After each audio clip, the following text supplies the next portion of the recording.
Bapa di dalam surga, kami berterima kasih karena pimpinan Tuhan dan anugerah untuk kami sehingga kami boleh datang menyembah dan bersujud kepada Tuhan. Kami boleh memuji dan mendengarkan firman Tuhan.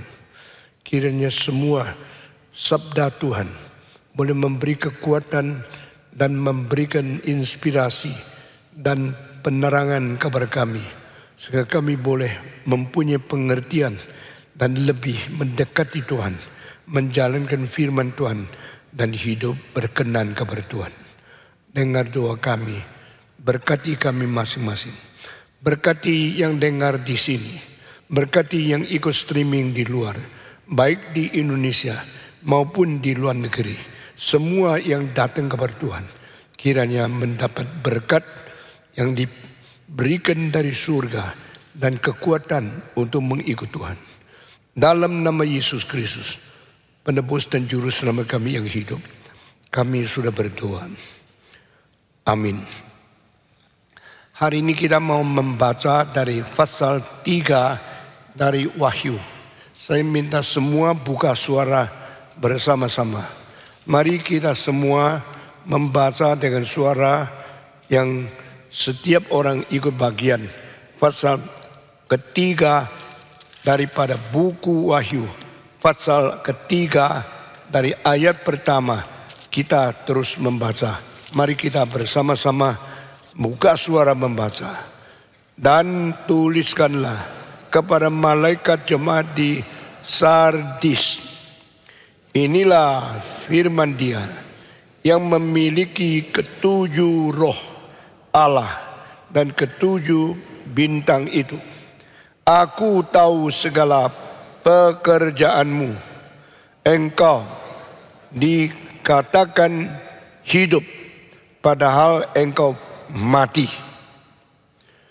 Bangunlah dan kuatkanlah apa yang masih tinggal, yang sudah hampir mati.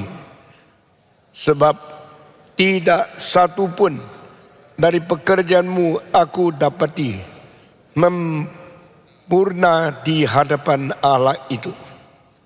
Karena itu ingatlah bagaimana engkau telah menerima dan mendengarnya. Turutilah itu dan bertobatlah.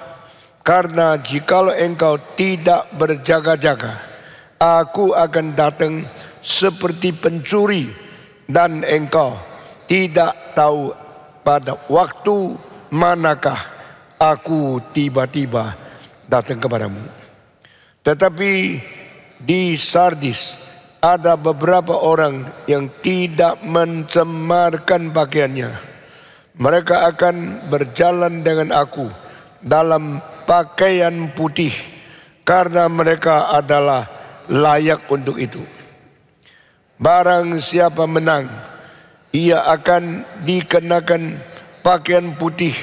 Yang demikian aku tidak akan menghapus namanya dari kitab kehidupan, melainkan aku akan mengaku namanya di hadapan Bapa-Ku dan di hadapan para malaikatnya. Siapakah bertelinga, hendaklah ia mendengarkan apa yang dikatakan Roh kepada jemaat-jemaat. Inilah gereja kelima di antara 7 gereja yang menerima surat dari Tuhan itu. Gereja di Sardis. Sardis menyusul daripada gereja sebelumnya, adalah gereja yang di tempat yang sangat tinggi, curam gunungnya, dan di atas tepi gunung yang curam itu terdapat kota Sardis. Kota yang tidak besar, tapi kota yang penting sekali. Karena kota ini berada seperti tergantung di tengah-tengah angkasa. Maka kota ini menjadi kota yang penting di dalam peperangan. pihak apapun ingin mendapatkan kota Sardis, karena sudah mendapatkan kota Sardis, sulit diganggu oleh musuh. Tetapi sejarah mencatat kota ini pernah 2 kali jatuh di dalam tangan musuh. Karena apa? Karena musuh datang pada waktu mereka tidur. Musuh datang pada waktu mereka tidak berwaspada. Mereka sedang tidur, seluruh kota dikepung oleh musuh. Itu sebab di sini katakan jaga-jaga. Engkau harus jaga-jaga, bangun bukan tidur. Saudara-saudara, kota ini kota yang penting di dalam peperangan. Sehingga kota ini banyak orang yang tidak jaga-jaga dan akhirnya kalah di dalam tangan musuh. Tuhan berkata, saya mempunyai ke-7 roh dan ke-7 bintang. Satu-satunya gereja yang penulis surat berkata kepada dia, dengarlah, yang memiliki 7 roh dan 7 bintang berkata kepadamu. Apa artinya mempunyai ke-7 roh dan mempunyai 7 bintang? Yesus Kristus mempunyai roh yang sempurna dari Allah yang mendampingi dia. Tuhan Allah mengirim Yesus Kristus dengan memberikan rohnya untuk mendampingi dan memenuhi dia. Dan di Yohanes pasal 3 bagian akhir dikatakan, roh yang diberikan kepada Yesus Kristus adalah roh yang tidak terhingga, roh yang tidak terbatas itu. Nah, ini ke-7 roh berarti Roh Kudus yang sempurna di dalam tangan Tuhan Yesus Kristus. Saudara-saudara, 7 roh tidak berarti ada 7 Roh Kudus. 7 roh berarti Roh Kudus mempunyai 7 fungsi, 7 sifat, dan 7 macam kuasa yang sepenuhnya yang sudah diberikan kepada Yesus Kristus. Mengenai hal ini di seluruh kitab suci yang paling jelas adalah di dalam Yesaya pasal 11 bagian pertama. Mari kita membaca bersama-sama dari Perjanjian Lama, buku kitab Nabi Yesaya. Kita mendapatkan Yesaya, kita membaca pasal 11 dari ayat pertama. Mari kita semua sama-sama memperhatikan ayat-ayat ini. Yesaya pasal 11 dikatakan di sini, yaitu kita semua membaca. Yesaya pasal ke-11. Suatu tunas akan keluar dari tunggul Isai, dan taruk yang akan tumbuh dari pangkuannya akan berbuah. Roh Tuhan akan ada padanya, roh hikmat dan pengertian, roh nasihat dan keperkasaan, roh pengenalan dan takut akan Tuhan. Ia kesenangannya ialah takut akan Tuhan. Ia tidak akan menghakimi dengan sekilas pandang saja, atau menjatuhkan keputusan menurut kata orang. Tapi ia akan menghakimi orang-orang lemah dengan keadilan, dan akan menjatuhkan keputusan terhadap orang-orang yang tertindas di negeri ini dengan kejujuran. Akan menghajar bumi dengan perkataannya seperti dengan tongkat, dan dengan nafas mulutnya ia akan membunuh orang fasik. Saudara-saudara, ini adalah bagian di seluruh kitab suci yang banyak muncul roh dengan fungsi, dengan sifat yang berbeda, yang sempurna. Dan roh ini adalah roh dari Allah, dan roh akibatnya mempunyai perasaan takut kepada Allah. Roh bijak, roh pengertian, roh pengetahuan, roh sesuatu siasat, roh keberanian, roh keadilan, roh yang penuh dengan kejujuran. Saudara-saudara, ini di sini berkali-kali bicara dengan roh. Ini ada 6 sifat ditambah dengan keadilan dan kejujuran di dalam mengadili segala bangsa. Ini semua berarti Roh Kudus ada roh yang diberikan untuk memenuhi Yesus Kristus. Roh Kudus adalah roh yang sempurna di dalam melaksanakan kehendak Tuhan. Beritahulah kepada gereja di Sardis, dia yang memegang 7 roh dan pegang 7 bintang. 7 roh berarti fungsi lengkap dari Roh Kudus, dan 7 bintang berarti seluruh gereja di seluruh dunia yang digembalakan oleh Kristus Gembala Agung. Yesus yang mempunyai 7 roh dan 7 bintang berkata kepada orang yang di Sardis, "Hei Sardis, gereja di Sardis, menurut nama engkau hidup adanya, tapi menurut fakta engkau mati adanya." Artinya apa? Gereja yang tidak menyatakan kesungguhan mempunyai hidup daripada Tuhan, ini gereja mati yang mempunyai nama hidup. Gereja yang kelihatan di luar sangat banyak aktivitas, sangat lincah, sangat dinamis, tapi di dalamnya sebenarnya busuk, mati, tidak mempunyai hidup dari Tuhan.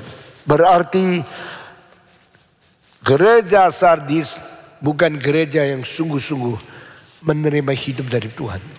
Berarti anggota di dalamnya, anggota yang mati, anggota yang belum pernah diperankan pula, anggota yang tidak bertobat dan tidak menerima hidup baru dari Yesus Kristus.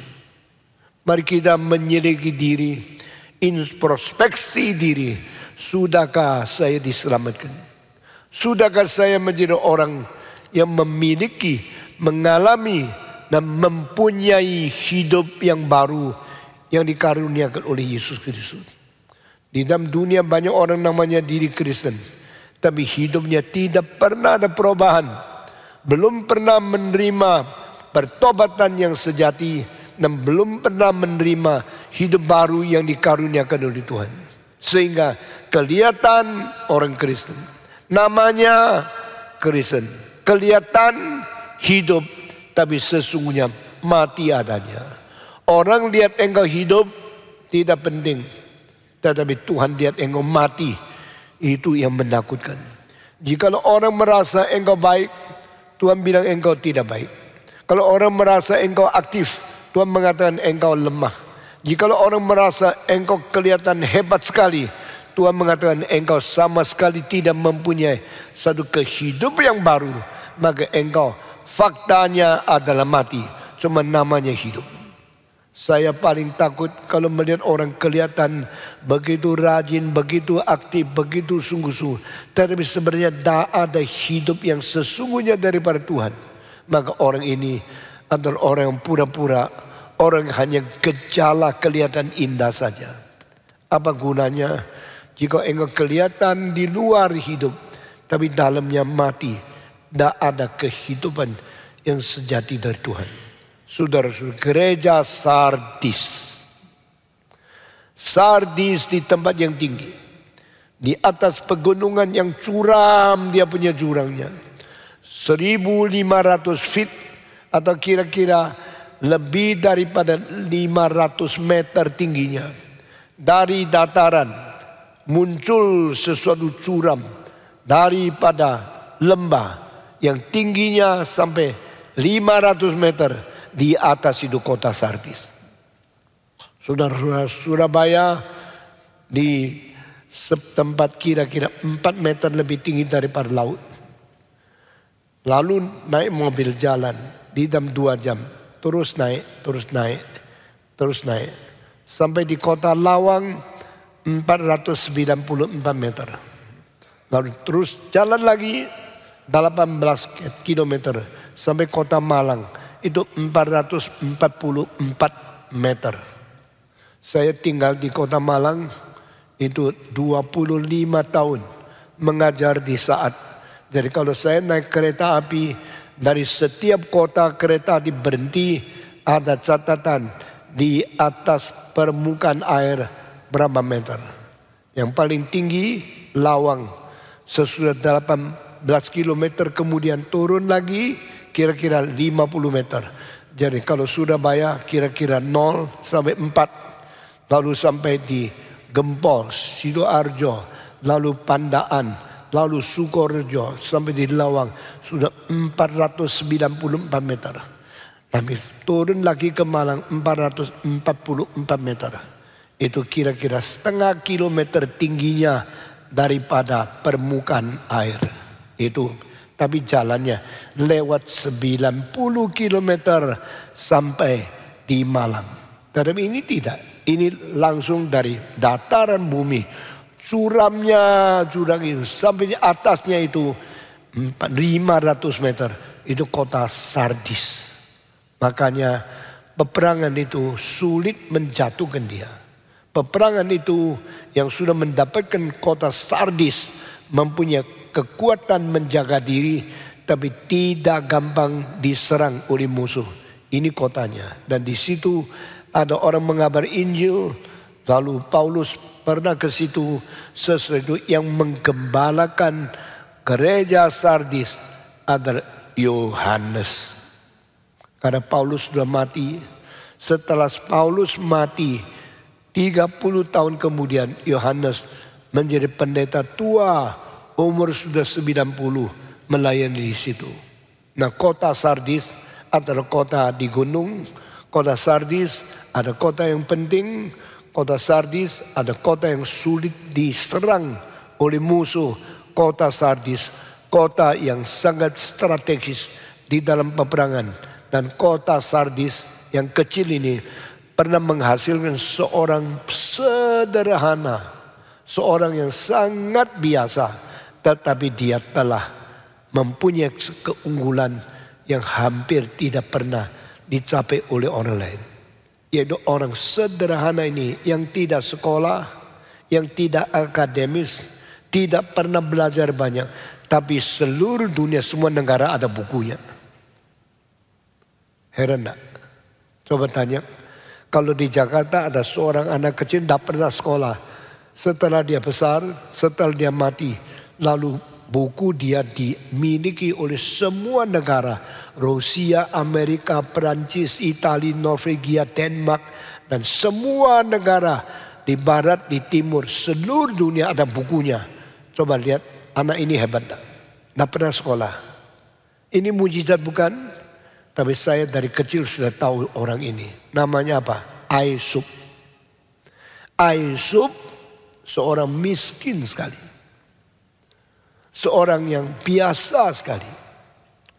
Seorang yang sejak kecil di dalam kemiskinan dijual menjadi budak. Akhirnya seumur hidup tidak pernah ada kebebasan. Dia sudah besar menjadi orang yang tubuhnya gede sekali. Tinggi sekali. Orang yang tinggi, yang gemuk, yang sangat besar, tidak pernah sekolah, jadi budak. Kenapa seluruh dunia ada bukunya? Kalau tanya, saya juga sulit menjawab bagaimana kemungkinan, tapi ini fakta. Saudara pernah dengar Ayub? Yang pernah coba angkat tangan. Yang pernah dengar nama Ayub? Coba tinggi sedikit. Ayub's Fable. Ini buku yang terkenal di seluruh dunia. Dan semua anak itu kalau dengar ceritanya senang sekali. Padahal dia tak pernah sekolah. Ini mujizat di dalam dunia akademik. Di dalam dunia pengetahuan. Hanya satu orang yang tak pernah sekolah. Anak miskin sekali. Dari kecil kasihan sekali. Karena dijual menjadi budak. Sampai mati tak pernah bebas. Tak pernah hidup mempunyai kebebasan. Tetapi kenapa seluruh dunia ada bukunya? Karena dia mengatakan apapun penuh bijaksana. Bijaksana bukan pengetahuan. Banyak orang mempunyai pengetahuan tinggi. Karena ada uang masuk sekolah. Lalu mendapatkan gelar. Mendapatkan ijazah. Sekolah yang tinggi. Tetapi sudah selesai sekolah tinggi. Tetap otaknya bodoh sekali. Banyak orang seperti ini. Tapi ada semacam orang. Tidak ada uang sekolah. Tidak pernah pergi untuk mendapatkan pelajaran dari orang-orang pintar. Tapi sejak kecil otaknya itu sangat sadar dan sangat berbijaksana meskipun tidak sekolah. Nah, contoh paling baik di dunia ada Aisub. Kalau buku apa sih? Kalau sekolah kok bisa tulis buku? Nah, saudara, dia tidak tulis buku. Tapi seluruh negara, dari Amerika sampai Soviet, sampai Norwegia, sampai Denmark, sampai Perancis, sampai Arabia, sampai India, sampai Tiongkok, sampai Indonesia ada bukunya. Buku apa? Buku cerita-cerita yang pernah dia katakan kepada anak-anak. Dia kalau ada waktu kumpulkan anak dari sekitarnya, kanan, kiri, belakang, depan, tetangga-tetangga. Lalu dia mari cerita. Anak itu melongo, dengar, senang, ketawa. Lalu ingat di otaknya. Cerita-ceritanya itu. Tidak pernah engkau bisa dapat daripada guru yang lain. Tidak pernah engkau belajar dari para sastrawan. Atau dari penulis buku yang terkenal. Karena ceritanya pendek-pendek, lucu-lucu, tetapi indah luar biasa. Engkau bilang, saya mana tahu ini. Engkau tahu ceritanya. Tidak tahu orangnya. Pernah dengar perlombaan kuro-kuro sama kelinci? Pernah enggak? Pernah dengar? Coba angkat tangan. Mengan kuro-kuro. Nah, ini tahu. Jadi tahu isinya, tidak tahu orangnya inilah. Seperti dengan musik, enak-enak dengar. Tapi tidak tahu pengarangnya siapa. Banyak orang kayak begini. Nah, Aisub yang menceritakan. Ada kuro-kuro yang jalan pelan-pelan. Berlomba sama kelinci, loncatnya besar-besar. Akhirnya kuro-kuro menang. Kelinci kalah. Anak-anak dengar senang sekali. Itu cerita sudah 2400 tahun lebih sebelum surat ini ditulis. Diceritanya oleh Aisub. Aisub punya cerita itu lucu-lucu. Dan dia tidak bisa sekolah, tidak ada pengetahuan ilmu yang tinggi. Tapi kalau ngomong itu pintar sekali. Bijaksana sekali. Lalu orang kalau dengar langsung ingat, sudah ingat, mengerti artinya, hidupnya dan menjadi lebih baik. Ini satu orang yang sumbangsinya paling besar untuk mendidik seluruh dunia. Tapi dia sendiri tidak pernah dapat didikan. Saya dari kecil tahu Aisub. Dari kecil tahu banyak cerita Aisub. Semua merangsang. Semua memberi inspirasi sehingga kita mengerti kepada begini. Karena apa? Cerita Aisub. Tapi sampai kira-kira 2-3 tahun yang lalu saya baru tahu ceritanya Aisub. Saya hampir nangis. Saya ngeres hatinya karena dia dijadikan budak, dapat seorang majikan yang sangat galak dan sangat memeras dan sangat memperalat dia.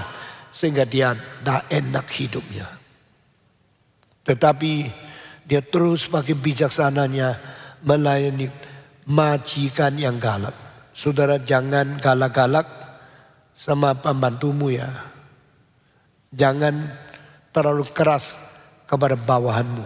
Ingat baik-baik, ini kalimat pendetamu.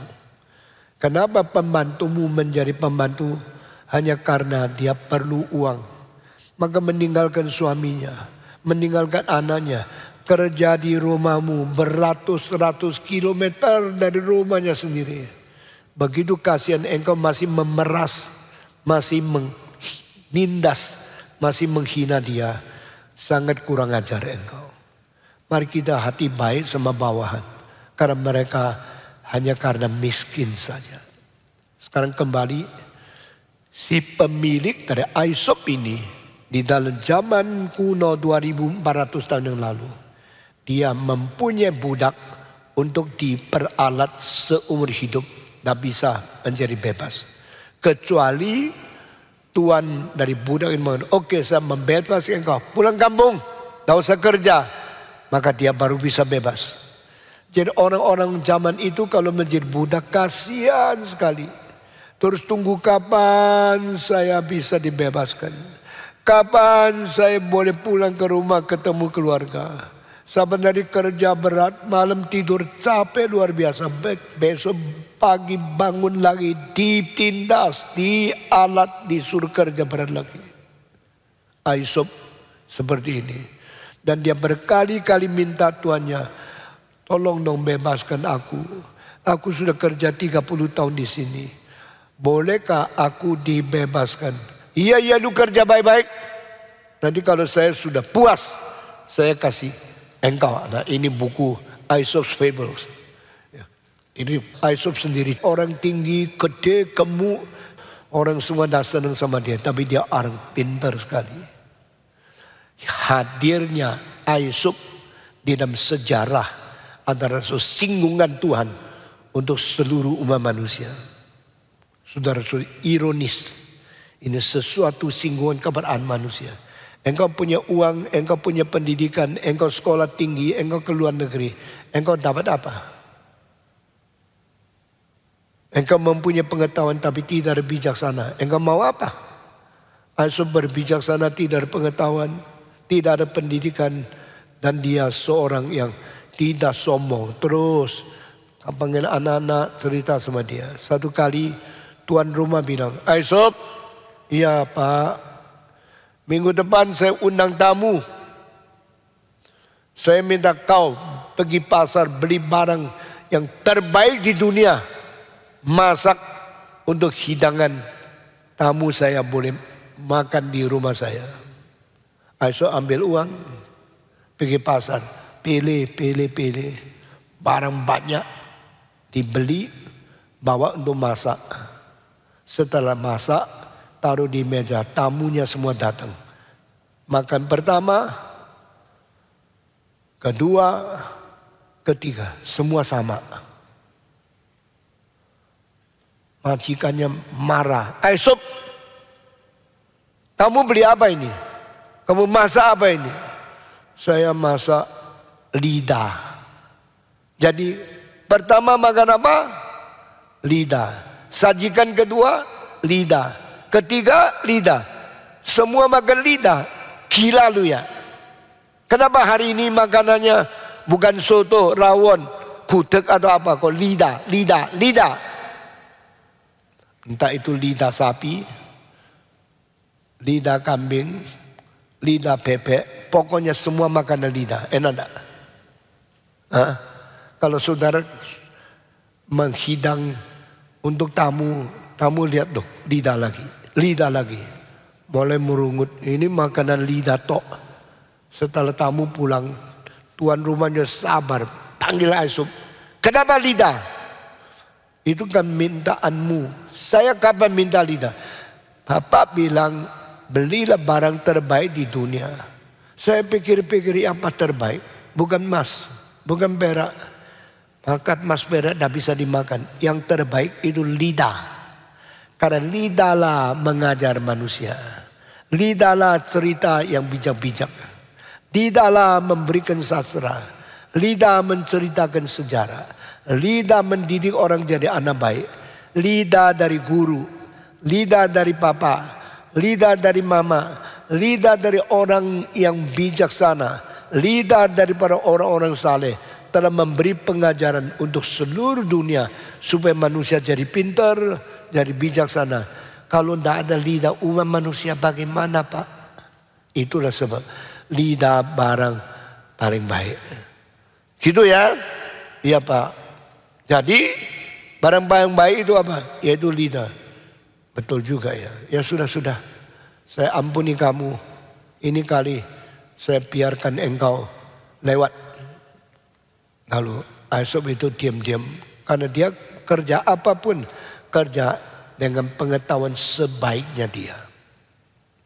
Berapa lama lagi Aesop dipanggillah dia untuk majikannya. Saya akan memberikan makanan kedua kali untuk tamu-tamu. Sekarang belilah barang yang paling jelek di dunia. Iya Pak, dia ambil uang. Dia pergi ke pasar. Dia beli banyak barang. Ini tadi itu gambarannya Aesop. Tinggi, gede. Ini sudah 2400 tahun lalu ya. Ini orang Gerika. Nah saudara-saudara, dia beli lagi. Masak lagi. Tamu datang semua makan. Pertama, majikan bilang, hari ini saya menghidangkan barang yang terjelek di dalam dunia. Tapi mari kita makan dan mikir baik-baik. Pertama, lidah. Hidangan kedua, lidah lagi. Hidangan tiga, lidah, 4 lidah, semua lidah. Majikannya menjadi marah sekali. Aku suruh kamu beli barang yang terbaik, kamu beli lidah. Lidah melulu, semua hidangan lidah. Sekarang giliran barang terjelek, engkau lidah melulu lagi. Apa sebabnya? Ayub tidak tegang, tidak gelisah. Dia dengan tenang. Barang yang paling tidak baik adalah lidah. Kenapa? Karena lidah memaki orang, tidak memarahi orang, lidah mengkutuk orang, lidah memfitnah orang, lidah bikin kecelakaan, bikin pertengkaran, bikin salah pengertian, bikin kerusuhan, bikin penipuan, bikin kekacauan seluruh masyarakat. Karena lidah yang dipakai dengan tidak baik, manusia hancur, manusia perang, manusia saling membenci, manusia salah mengerti, manusia tidak puas satu dengan lain. Kalau tidak ada lidah yang jelek, dunia jauh lebih damai. Jadi saya kira barang yang paling jelek itu adalah lidah. Tuan rumah bilang, betul juga ya. Oke. Kali ini saya tidak lagi menghadapi engkau dengan kekerasan. Karena engkau alasannya cukup. Nah ini Ayub. Ayub seorang yang lain daripada semua yang lain. Ayub berbeda dengan sastrawan, dengan semua pengarang buku yang lain. Dia tidak ada bahan, tidak sekolah, tidak pintar. Tapi apa yang dia katakan, apa yang ditetapkan, semua menjadi pengajarannya indah sekali untuk mendidik seluruh dunia. Herannya di dunia ada orang seperti ini. Justru dia di tempat Greka, pen Greek yaitu Hellenistik itu meliputi daerah Athena, Macedonia dan Akaya dan semua tempat di sekitar kanannya dekat Miletus atau sekolah kiri dekat Aegean Sea dan pulau-pulau semua. Itu orang Greka menghasilkan Plato, Aristotle, Socrates, Xenophonus, dan Heraklitos. Dan semua filosof yang paling besar juga menghasilkan orang budak seperti Ayub ini. Saudara-saudara, hampir tidak ada satu negara tidak ada cerita Ayub. Hampir tidak ada satu daerah tidak mengerti atau tidak pernah mendengarkan cerita Ayub. Ayub seorang miskin, seorang lapisan paling bawah telah memberikan sumbangsi terbesar mendidik manusia dengan cara yang lain. Dan dia di mana kotanya? Kotanya di Sardis. Sardis pernah menghasilkan orang seperti ini. Dan di dalam kota ini banyak orang Kristen yang kelihatannya hidup tapi mati. Nah, Tuhan Yesus berkata, "Hei Sardis, gereja di Sardis, engkau namanya hidup, tapi sesungguhnya engkau mati. Sekarang saya berkata kepada engkau, Sardis, engkau padahal adalah mati adanya. Bangunlah dan kuatkanlah apa yang masih tinggal, yang sudah hampir mati." Ada sebagian orang di situ kelihatan kayak masih hidup, tapi sudah hampir mati. Bangunkan mereka. Kenapa bangun? Karena mereka selalu tidur. Sardis, kota yang begitu penting, kota yang begitu aman, kota yang begitu tinggi, 500 meter di atas dataran bumi. Dan di situ tempat yang paling aman. Tapi mereka pernah kalah perang 2 kali. Karena apa? Karena tidur. Maka Tuhan bilang, bangunlah engkau. Jika engkau kira tempatnya enak, lingkungannya nyaman, kotanya tinggi, engkau akan terus menjadi sangat sejahtera. Saya kasih tahu, bahayalah engkau. Nah, saya cerita lagi sedikit Ayub. Ayub tetap minta, Tuhan kasih saya bebas, saya mau pulang kampung ketemu keluarga saya. Tidak bisa, kerja terus. Budak kok minta mau bebas. Dia terus tunggu, kapan saya dibebaskan. Akhirnya Tuhan bilang, oke, ini kamu sudah mulai tua. Kalau mau kerja baik-baik, saya kasih satu kesempatan, kerja sebaik mungkin. Lalu ditekan, ditindas habis-habisan. Selesai tugas kali ini, boleh pulang. Engkau ya sudah tua, saya biar engkau pulang kampungmu. Dia kerja mati-matian, karena dia orang terlalu baik. Dia kira semua kalimat orang lain itu jujur. Pasti itu menepatkan janji. Padahal ditipu. Setelah tuan rumahnya selesai, lihat dia punya kerjaan selesai habis. Sengaja bilang ini kurang bagus, ini kurang, tidak boleh pulang. Wah, dia tahu, dia sudah tahu manusia itu sangat licik, sangat tidak jujur, selalu menipu dia. Dia pikir tidak ada pengharapan. Lalu kerja lagi ya, lain kali saya kasih bebas. Ini kali dia tidak bisa tahan. Maka Ayub berkata, maaf ya, saya sudah tidak tahan terus kerja di sini. Saya sudah ngomong, dia bilang saya kalau tidak ada bebas, ya sudahlah. Dengan sedih dia ngomong di hadapan tuannya, dia langsung loncat dari jurang yang 500 meter itu. Dia membunuh diri. Cerita Ayub mengeraskan hati saya. Bikin saya ingin nangis. Dunia ada orang yang jahat seperti ini. Pakai kuasa, kekerasan, penindasan.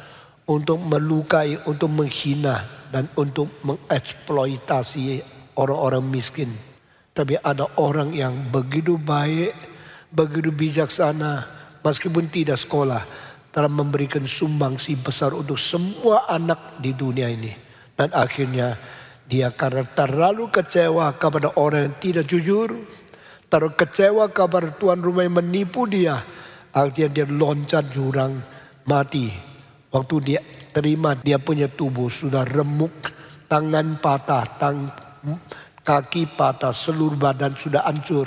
Karena ratusan meter jurangnya itu. Mati, boleh mendapatkan tubuhnya, tidak bisa menganiaya dia lagi. Yang kau terima adalah pelayanan aku berapa puluh tahun. Dan mayat saya, sekarang saya sudah bebas. Tidak usah diganggu, tidak usah dieksploitasi, tidak usah diperalat oleh engkau yang galak, yang jahat, dan yang tidak ada hati nurani. Saudara-saudara, di dalam kota seperti ini, Tuhan Yesus berkata, gerejaku bangun.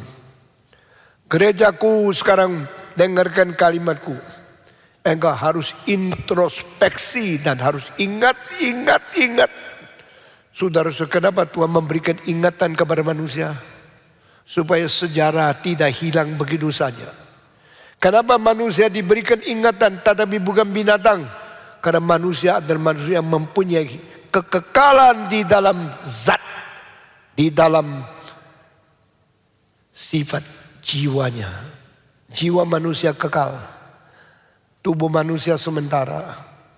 Tubuh berapa puluh tahun menjadi mayat.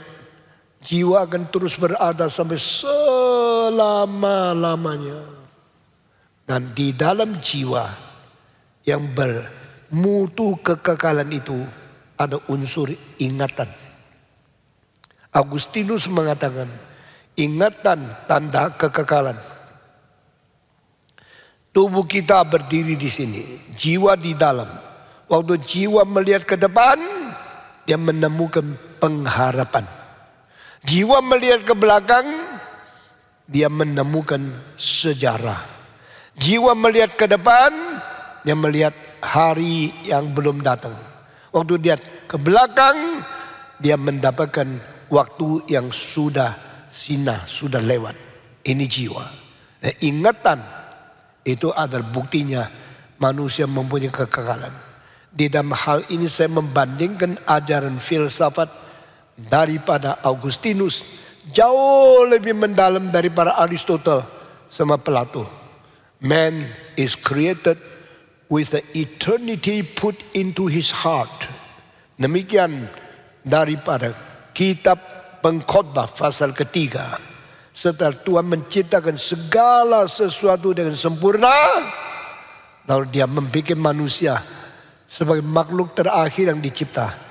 Dan Tuhan memberikan kekekalan di dalamnya tubuh manusia. Manusia mempunyai kekekalan. Dan di situ ingatan.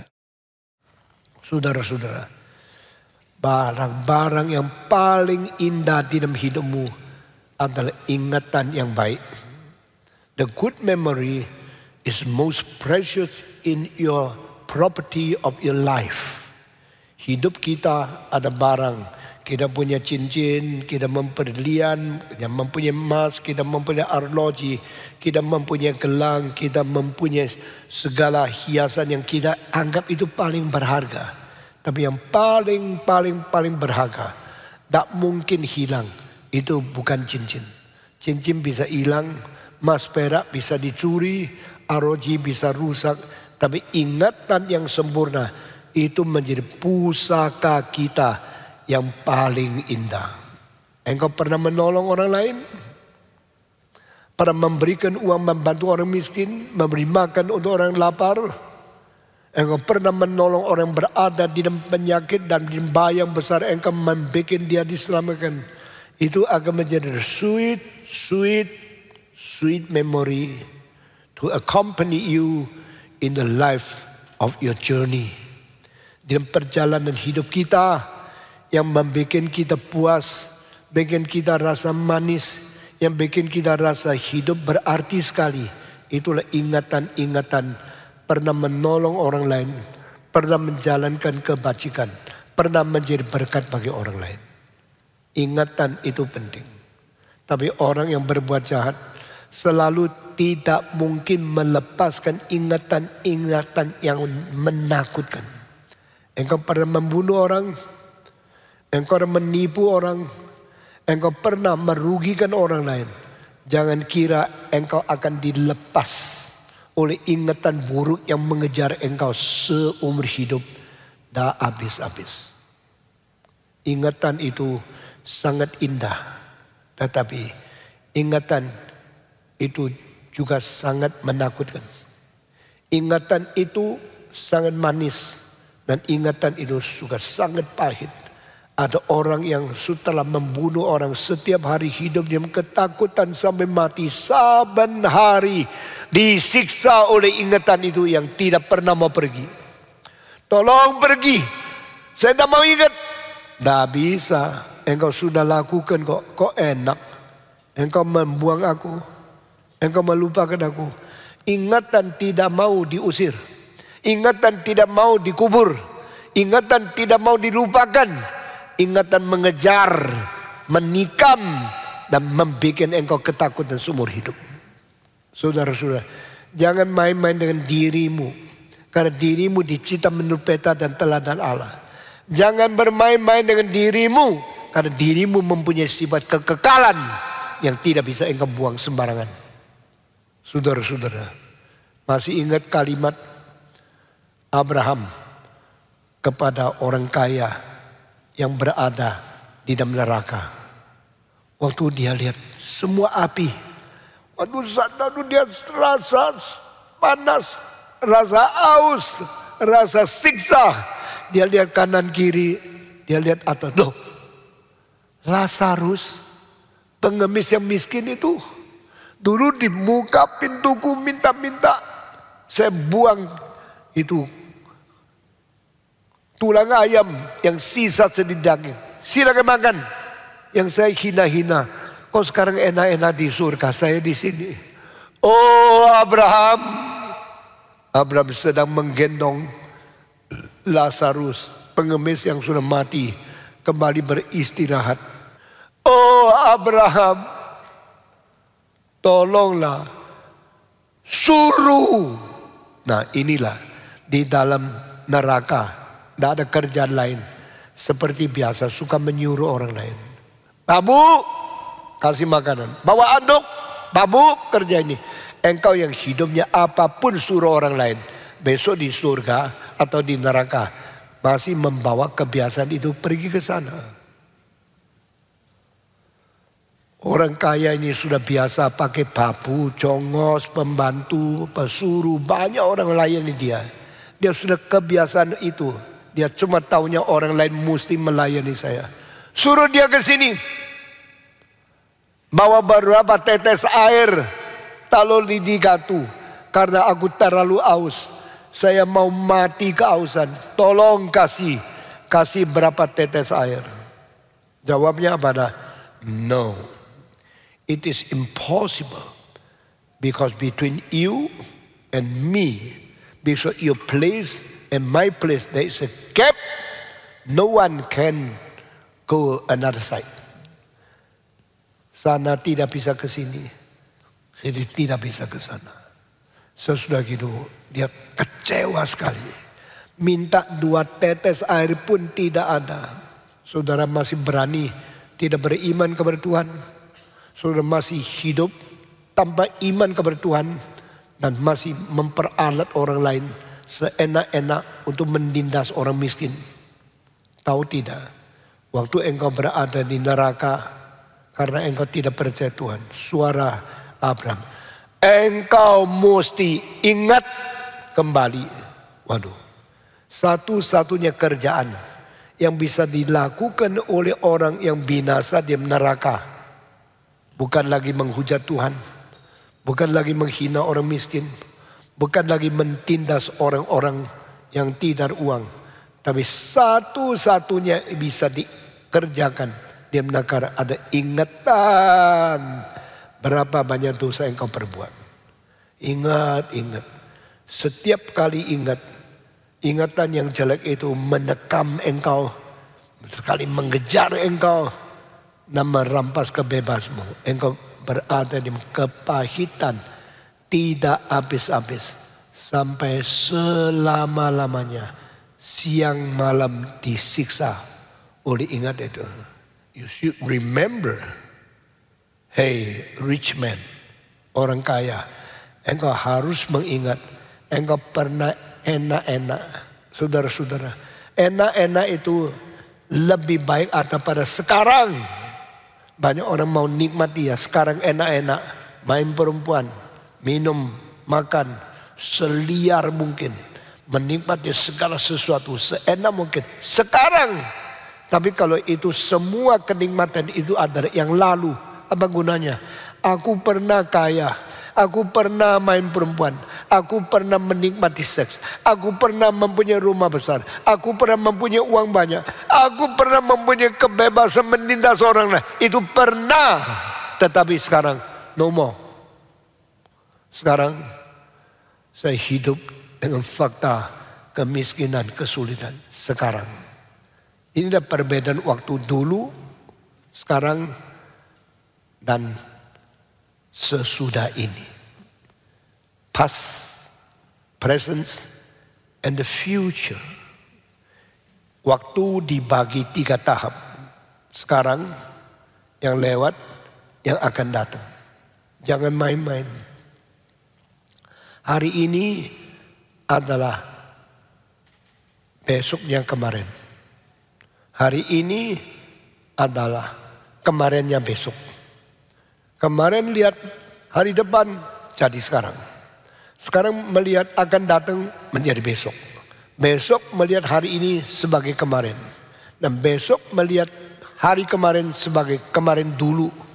Kita di dalam proses perubahan ini terus-terus. Sampai satu hari sudah berhenti, nasibnya jadi. Yang lalu tidak pernah kembali. Yang akan datang tidak pernah datang.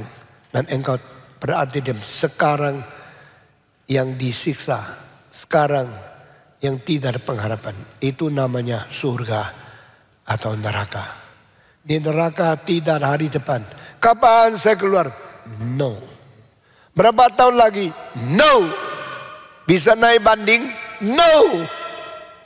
What I am suffering, what I am experiencing, experience anything as a result of your yesterday. Engkau akan menerima hukuman dari apa yang engkau lakukan kemarin. Lalu hari depan, no hari depan. No future for you, no hope for you. Yang disebut neraka, tempat yang hanya ingatan dosamu sebelumnya dah habis-habis merongrong engkau. Tempatnya neraka, tempat yang tidak mungkin ada pemberian hari depan yang melepaskan engkau keluar dari neraka. Itu namanya neraka. Jadi orang kaya, engkau harus ingat engkau pernah menikmati senang-senang dulu, bukan sekarang. Engkau harus mengingat Lazarus pernah susah dulu, tapi sekarang sudah tidak. Waktu itu menakutkan. Tidak ada ajaran kitab apapun, kitab agama apapun, buku sastra tulisan manusia siapapun di dalam dunia lebih menakutkan daripada kitab suci. Dan perhatikan, Yesus bicara tentang Lazarus dan orang kaya. Tidak dicatat ini satu umpama, itu fakta. Everybody must die. Everybody goes to the eternity. Everybody go either heaven or hell. No choice. Kita harus menuju ke sana. Sekarang main-main, besok akan datang. Sekarang main-main akan menjadi lalu. Yang akan datang menjadi sekarang. Dan sekarang yang siksa itu untuk selamanya. Atau sekarang yang selama-lamanya adalah bahagia yang diberikan oleh Tuhan. Silakan pilih. Akan pergi kemana. Saudara-saudara, engkau harus ingat. Di sini dikatakan, ingat apa? Ingat engkau bagaimana menerima dulu. Bagaimana dengar firman dulu. Nah saudara-saudara perhatikan. Ini satu surat yang penting sekali. Every Christian should remember, should recall what you experienced before, what you receive the day when you accept Christ, and what you listen the word of God. What is the content of your listening? Setiap orang mesti pikir-pikir baik-baik. Engkau dulu bagaimana menerima firman Tuhan. Bagaimana mendengarkan khotbah. Saya kalau tanya satu persatu. Pertama kali dengar khotbah Stephen Tong kapan? Oh tahun 89. Ada yang bilang tahun 65. Saudara-saudara. Waktu itu banyak orang masih muda dengar khotbah saya. Ingat ya apa yang kau terima dulu. Ingat ya apa yang kau dengar dulu. Ada orang dengar khotbah pertama lucu-lucu, enak-enak, tapi salah khotbahnya. Dia tidak tahu. Dia tidak tahu bagaimana menerima, bagaimana mendengarnya. Satu kali masuk gereja yang salah, dengar khotbah yang tidak bertanggung jawab, dengar khotbah doktrin yang salah belaka. Engkau ditipu satu kali seumur hidup. Engkau bilang, saya sudah dengar khotbah, saya sudah menerima firman Tuhan, saya sudah menjadi orang Kristen. Menjadi orang Kristen melalui penerimaan yang salah. Menjadi orang Kristen melalui dengan khotbah yang tidak benar. Lalu engkau dipertumbuhkan di dalam ketidakbenaran. Satu pohon waktu kecil sedikit bengkok. Dia akan bengkok terus. Waktu dia meluruskan diri tapi dasarnya sudah bengkok. Satu anak dari kecil dia ajar salah. Meskipun dia bertumbuh menjadi orang dewasa. Kesalahan sudah mencacatkan jiwa, ingatan, pikirannya. Dan seumur hidup tidak bisa dikoreksi lagi. Tuhan Yesus berkata, sadis. Ingat kembali. Kau dulu bagaimana menerima. Ingat kembali. Kau dulu bagaimana dengar firman. Saudara bersyukur kepada Tuhan. Kalau engkau dengar khotbah benar. Yang beri khotbah kepada engkau orang yang benar, yang mengerti firman Tuhan benar, yang motivasinya benar, yang memberikan firman benar kepada engkau. Berbahagialah engkau menerima dengan benar, mendengar yang benar, bertumbuh di dalam proses kebenaran. Itu berkat Tuhan yang besar. Dan Alkitab berkata, ingat ya, yang kau terima apa? Ingat ya, bagaimana engkau dengar, dan peliharalah dan jalankan semua itu. Berbahagialah orang yang dengar firman lalu dijalankan. Cilakalah mereka sudah dengar kebenaran lalu tidak ditaati. Saudara-saudara kira dengan tidak mentaati engkau bisa lolos? Tuhan Yesus berkata, jikalau engkau dengar firman dan engkau jalankan yang kau dengar itu, engkau sedang membangun rumah di atas batu karang. Hujan turun, angin tiup, air bah naik, tidak akan goncang.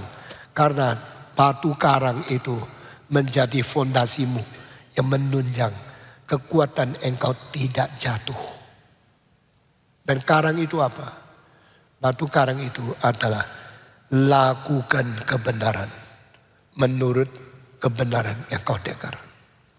Listen to the truth and you practice your truth. You listen and practice, walk out everything you know about the truth. Then you will be established on the foundation of the rock that you will never collapse. Tidak akan jatuh. Orang yang dengarkan firman tidak mau jalankan. Seperti manusia membangun rumah di atas pasir. Waktu hujan turun, waktu angin tiup, waktu air pasang, karena bawahnya pasir, longsor, hancur, rumah itu roboh. Mengapa orang Kristen ada yang puluh tahun masih kuat mencintai Tuhan, melayani Tuhan, tidak pernah berhenti untuk menjalankan tugasnya? Karena dia dirikan di atas kelakuan yang taat kepada Tuhan. Ingatlah Sardis, apa yang kau dengar, apa yang kau terima, apakah engkau sudah memelihara itu? Bangunlah dan bangunkanlah mereka yang sedang tidur dan mau mati. Dan dirimu jaga-jagalah. Ingat apa yang kau dengar, apa yang kau terima, dan peliharalah. Di antara kamu ada beberapa orang, ini gereja yang tidak baik, gereja yang kelihatan hidup tapi mati adanya. Gereja yang kelihatan sangat aman, di tempat yang sangat kokoh, di satu tembok yang tinggi, kotanya di gunung yang tinggi yang sangat kuat. Tapi kota kalau tidur itu akan dikepung oleh musuh dan dia akan kehilangan kesejahteraan dan keamanan dan kenyamanannya. Yesus berkata, di antara kamu masih ada berapa orang? Berarti gereja yang paling jelek ada beberapa orang Kristen yang baik. Gereja yang paling baik ada sebagian yang sekongkol dan kompromi dengan dunia, nafsu dan dosa daripada sekular yang rusak. Di sini Tuhan mengatakan, di antara kamu ada beberapa orang yang memelihara bajunya tidak dinajiskan oleh kotoran. Apa artinya? Menjaga kelakuannya, menjaga moralnya, tidak dicemarkan oleh dosa. Saudara-saudara, orang semacam ini saya akan membiarkan mereka mengikut berjalan di belakangku dengan jubah putih. Wah, ini janji Tuhan. Yang menang, yang tidak kotorkan pakaiannya, yang tidak membiarkan pencemaran itu mengotorkan, merusak pakaiannya. Saya akan kasih dia jubah putih, lalu bikin dia boleh mengikut saya di belakang saya. Apa artinya? Those good Christian who preserve themselves not to be polluted by the sin of this world, I will give them the white robe. Aku akan memberikan baju putih, boleh ikut saya di belakang saya. Saya sering pikir, Tuhan, gerejamu yang paling baik ada beberapa orang yang kurang ajar. Tapi gereja yang paling jelek masih ada beberapa gelintir orang yang pakai baju putih. Siapa engkau? Apakah engkau termasuk orang yang memberontak, membangkang Tuhan?